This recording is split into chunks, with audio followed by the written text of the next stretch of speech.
तो दोस्तों काफ़ी सारे लोगों के कमेंट आते हैं कि सर आप कौन सी स्ट्रैटेजी यूज करते हो जो आप प्रॉफिट बनाते हो। और यहाँ पर मैं आपको बता दूं, यहाँ पर मैं कोई ट्रेडिंग वगैरह नहीं कर रहा हूँ। यहाँ पर मैं लॉन्ग टर्म के हिसाब से लेता हूँ, लेकिन स्टॉक ऐसा सिलेक्ट करता हूँ कि जिससे मुझे प्रॉफिट होने के चांसेस काफ़ी ज़्यादा बढ़ जाते हैं। तो आज वो जो स्ट्रैटेजी मैं आपको बताने वाला हूँ, क्योंकि आज के दिन अगर आप लाइव मार्केट अभी चल रहा है 11:52 हुआ है, और प्रॉफिट अगर आप देखोगे 7,000, 700, 800, 900, यहाँ पर देखना 8,000 के पास, ठीक है। आप यहाँ पर लाइव देख सकते हो 8,000 के आसपास अभी प्रॉफिट एक दिन में बन रहा है। एक दिन में देखो, यहाँ पर मैंने कल ही इसे 1, 2, 3 स्टॉक को बाय किया था, और तीनों स्टॉक में अच्छा खासा मूवमेंट आया हुआ है। एक स्टॉक अच्छा परफॉर्म नहीं कर रहा है, लेकिन ज़्यादा वैल्यू उसमें नहीं आ रही, लेकिन यहाँ पर देखना ये दोनों स्टॉक में अच्छा खासा वैल्यूम आया हुआ है, और 8,100 रुपये के आसपास यहाँ पर हमें प्रॉफिट देखने को मिल रहा है। तो ये जो प्रॉफिट होता है, और ये जो मैं स्टॉक सिलेक्ट करता हूँ कि कौन सा स्टॉक अच्छा जाएगा, अच्छा परफॉर्म करेगा, मैं लॉन्ग टर्म के हिसाब से लेता हूँ। मतलब कि 1 वीक के लिए, 2 वीक के लिए, 1 मंथ के लिए। अगर लॉस में अगर चला गया तो यहाँ पर डायरेक्टली मैं इसे सेल नहीं करता, उससे मैं होल्ड करके रखता हूँ। क्योंकि जो भी स्टॉक मैं सिलेक्ट करता हूँ उसके पीछे एक रीज़न होता है, और रीज़न मैं आपको बताने वाला हूँ, और आपको काफ़ी कुछ आज सीखने को मिलेगा। यहाँ पर ऐसा नहीं कि मैं सिर्फ प्रॉफिट दिखाने के लिए आपको वीडियो बना रहा हूँ। यहाँ पर मैं जो वीडियो बना रहा हूँ वो एजुकेशन पर्पस के लिए होगा। यहाँ पर मैं कोई बाय और सेल का रिकमेंडेशन नहीं करूँगा, जस्ट आपको सिखाने के लिए यहाँ पर मैं बता रहा हूँ, ठीक है। तो सबसे पहले यहाँ पर मैंने जो स्टॉक सिलेक्ट किया था पारस डिफेंस का, तो यहाँ पर आप सबसे पहले स्टॉक सिलेक्शन करने के लिए यहाँ पर मैं आपको बताता हूँ। तो यहाँ पर मैं ग्रो ऐप में करता हूँ। आप भी अगर ग्रो ऐप में करना चाहते हो तो इसका लिंक मैं डिस्क्रिप्शन में दे दूंगा, आप वहाँ से डाउनलोड कर सकते हो।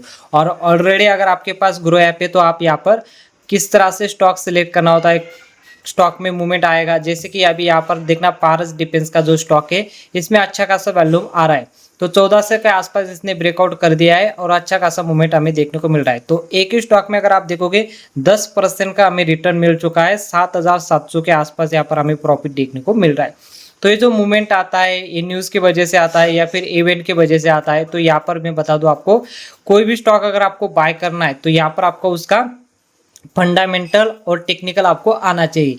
और वो ज़्यादा कुछ नहीं, ज़्यादा एडवांस नहीं बताऊंगा, ठीक है। फंडामेंटल टेक्निकल, ये थोड़ा टेक्निकल लैंग्वेज हो जाएगी, लेकिन स्टॉक सिलेक्ट करने के लिए आपको ये ज़्यादा कुछ देखने की जरूरत नहीं होती। बस 2-3 चीज़ें आपको देखनी होती है, ठीक है। जो भी स्टॉक अगर आप बोलो तो सबसे पहले वैल्यूम आपको देखना होता है, यानी कि जो भी स्टॉक आप बाय कर रहे हो उसमें वैल्यूम किस तरह से आ रही है। अब वॉल्यूम कहाँ पर हमें देखने को मिलेगी, देखो यहाँ पर मैं पी रेशो वगैरह नहीं देखता, पी रेशो इसका हाई है, लेकिन फिर भी इसका मूवमेंट अच्छा खासा हमें देखने को मिल रहा है।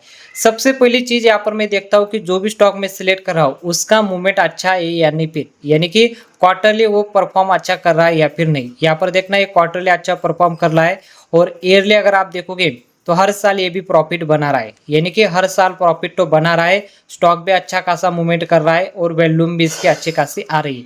तो उसके बाद यहाँ पर आपको ये चेक करना है और नीचे स्क्रॉल डाउन करना है, और यहाँ पर आपको देखना है कि रिसेंट अभी मई का रिजल्ट आया हुआ है। तो जून में इसने जो होल्डिंग थी, ठीक है, यहाँ पर FII की 6.85%, और मई में अगर आप देखोगे तो 7.28% की यहाँ पर होल्डिंग बनी हुई, यानी कि FII यहाँ पर बाय कर रहे हैं। तो यहाँ पर हमें एक सिग्नल मिल जाता है कि अच्छा खासा मूवमेंट ये कर सकता है, और प्रमोटर की होल्डिंग भी अच्छी खासी देखने को मिल रही।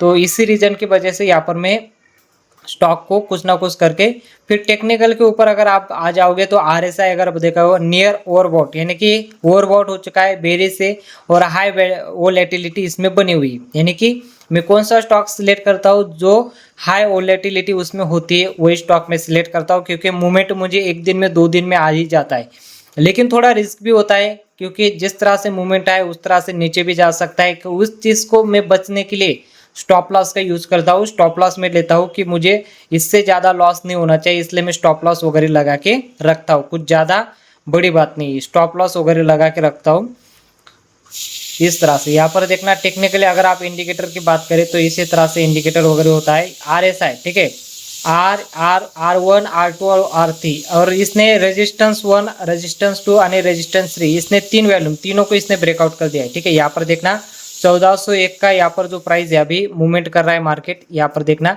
तो इसने ब्रेक कर दिया, R2 को ब्रेक कर दिया, यानी 1399 के आसपास इसका R1 था, इसने ब्रेक R2 को ब्रेक कर दिया।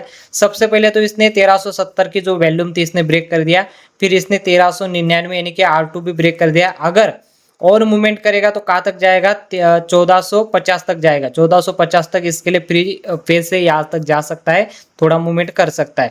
और नीचे के साइड में अगर सपोर्ट की बात करें तो 1291 के आसपास यहाँ पर हमें सपोर्ट देखने को मिल रहा है। जो भी स्टॉप लॉस में लगाऊंगा तो स्टॉप लॉस होगा 1291 के आसपास में स्टॉप लॉस लगाऊंगा।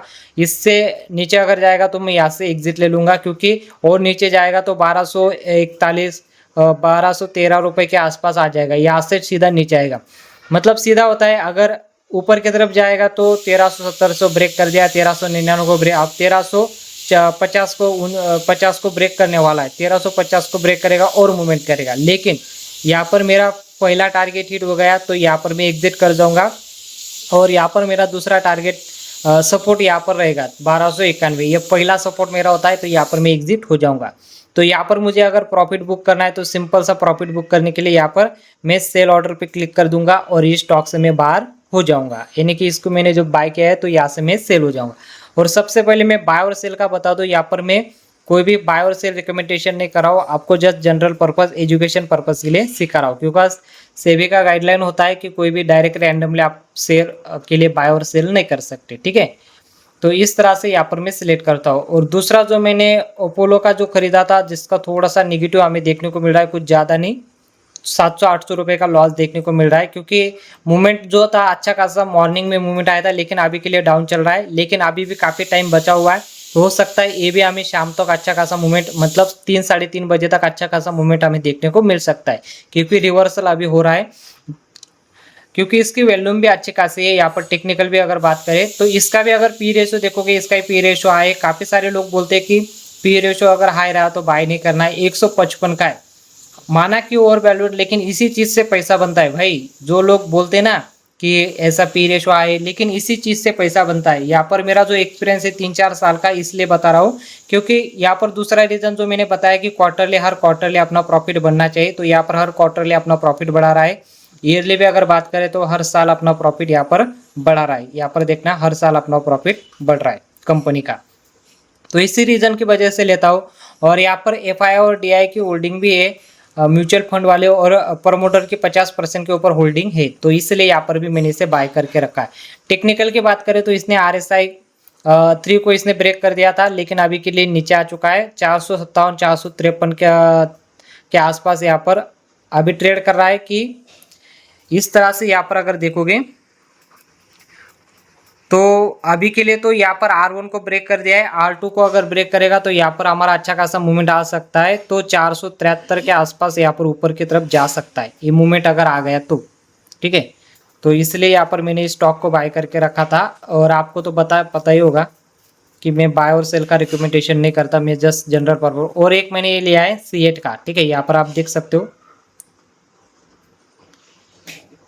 यहाँ पर आप देखना C8 का मैंने लेके रखा है। ये टायर कंपनी है, टायर बनाती है।